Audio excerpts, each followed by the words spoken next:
నమస్తే అండి రామారావు గారు. నమస్తే రామారావు గారు, ప్రస్తుతం ఏపీ పాలిటిక్స్ చూస్తుంటుంటే వైఎస్ఆర్సీపీ ఎన్నికలకు సిద్ధమవుతున్న సమయంలో ఇటు జనసేన టీడీపీ కలిపి పోటీ చేయబోతుంది, ఒక పొత్తుతో ముందుకు వెళ్ళబోతున్నారు అని వార్తలు వస్తున్న నేపథ్యంలో జగన్ గారు కొన్ని వ్యాఖ్యలు చేశారు.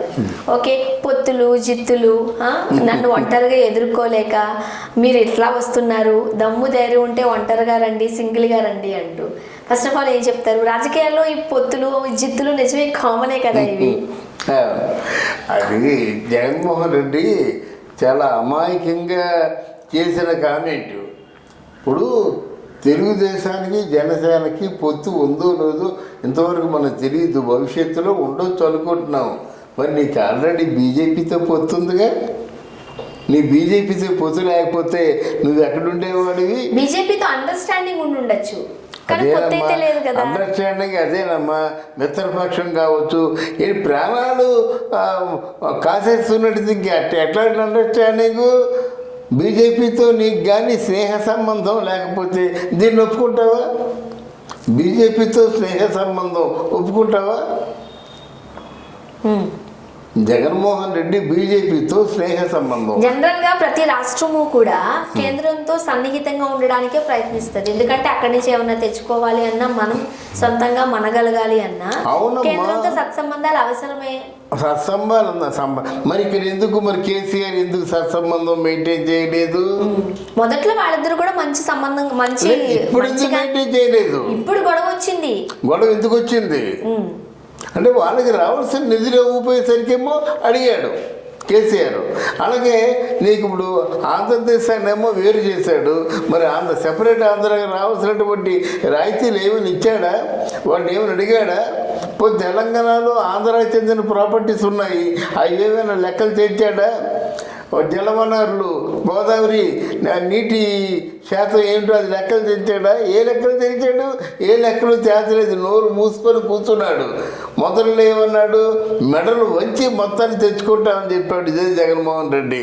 ఇప్పుడు అంటాడు అయ్యి బాబాయ్ వాడు బలం ఎక్కువగా ఉంది, బలం తక్కువైతే మాట్లాడుతాం కానీ బలం ఎక్కువైంది, ఏదో కడుపు కాలు పట్టుకొని బ్రతిమాలు తెచ్చుకోవాలి కానీ మనం ఇంకా దౌర్జన్యం చేయడానికి వీల్లేదని ఇప్పుడు మాట్లాడుతున్నాడు. ఈ మాటలు మీరు హర్షిస్తారా? ఏకపోయినట్టయితే పొత్తులు కాదని చెప్పారు. మరి ఒకవేళ మోడీ గారును అమిత్ షా గారును ఇక్కడ అవినాష్ రెడ్డి ఎందుకు కాపాడుతున్నారమ్మా? మోదీ గారును అమిత్ షాను ఇక్కడ భారతీయ గారిని ఎందుకు కాపాడుతున్నాడు? మోదీ గారును అమిత్ షా గారును జగన్మోహన్ రెడ్డిని ఎందుకు కాపాడుతున్నారు? వీటి సమాధానం చెప్పాలండి. ఎందుకు కాపాడుతున్నారు? పొత్తుల కంటే ఎక్కువ కదా, మీ ఇద్దరి మధ్య ప్రాణబంధం ఉంది. డబ్బులు తీసుకున్న బంధం, ఏ బంధం తీసి పక్కన పెట్టు. నీ ప్రాణం వాళ్ళ ప్రాణంగా చూసుకుంటున్నారు. 13 కేసులు ఉన్న వ్యక్తిని అంత ప్రేమగా చూసుకుంటారా ఎవరైనా?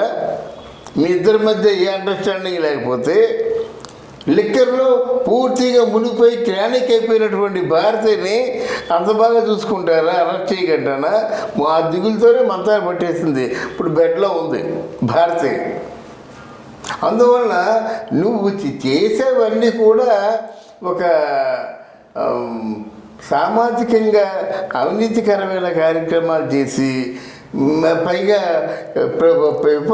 ప్రతిపక్షాల మీద దుమ్మెత్తుకు పోసినట్టు తెల్లగొద్దమ్మా. ప్రతిపక్షాలు నేనేం చేసాయి కనుక నువ్వు ఎలాగైతే పరిపాలన చేద్దాం అనుకుంటున్నావో ప్రతిపక్షాలు కూడా అలాగే పరిపాలన చేద్దాం అనుకుంటాయి.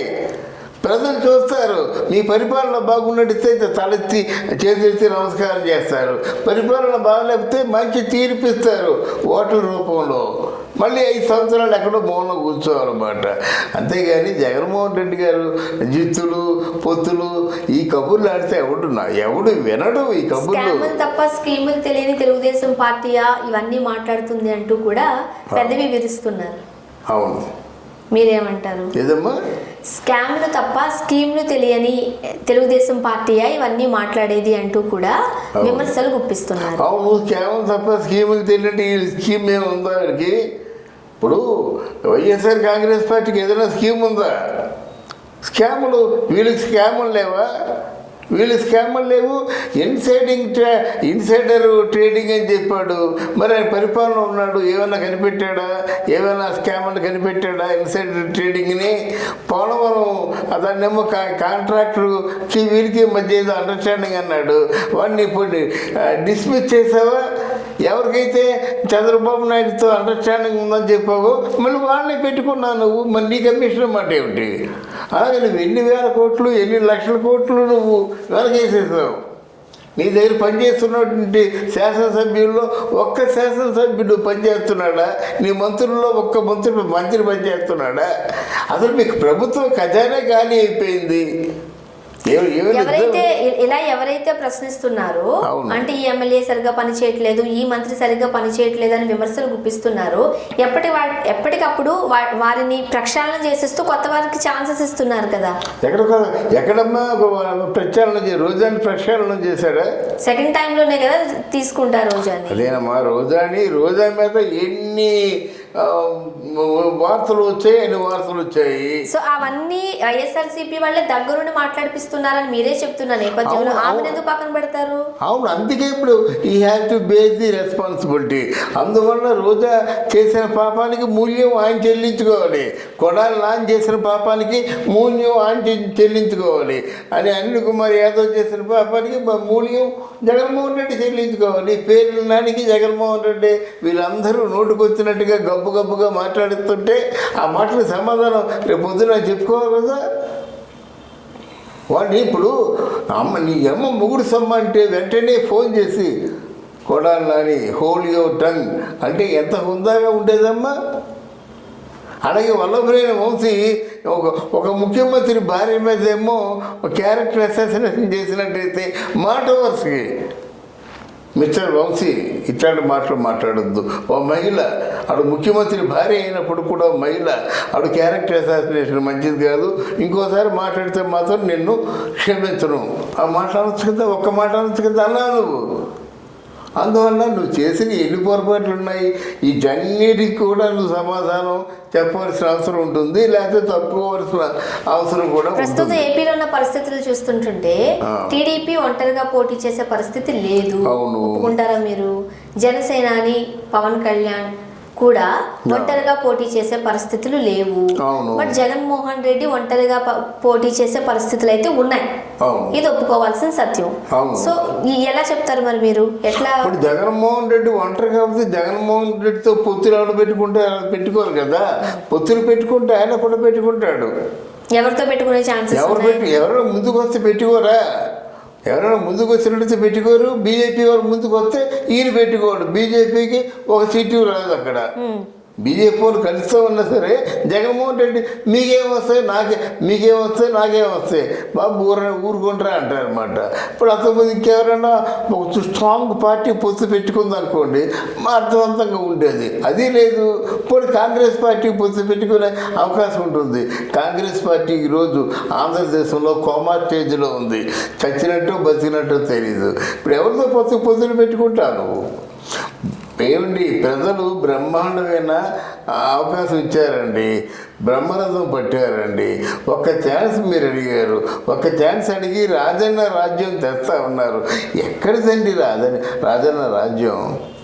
మాట్లాడితే ఎడం చేతితో బైబిల్ పట్టుకొని కుడి చేతితో ఓటు అడిగింది మీ అమ్మని నీ దగ్గర ఉంచుకున్నావా? అలాగే జగనన్న వదిలిన బాణాన్ని అని చేతులను అనిల్ కుమారును శర్మిల బైబిల్ పెట్టుకొని మాట్లాడారు. ఆ చెల్లిని నిజంగా కాపాడుకున్నావా? ఈరోజు ఎంత అస్తవ్యస్తంగా ఉందండి. కళ్ళమ్మటి కన్నీరు కారుస్తూనే తల్లి బయటికి వెళ్ళిపోయింది. ఇక్కడేమో అన్యాయం జరిగింది దేవుడు అని చెప్పేసి శర్మిల ఆ తెలంగాణలో తిరుగుతుంది. ఎందుకు వచ్చిన జన్మ అండి ఇది?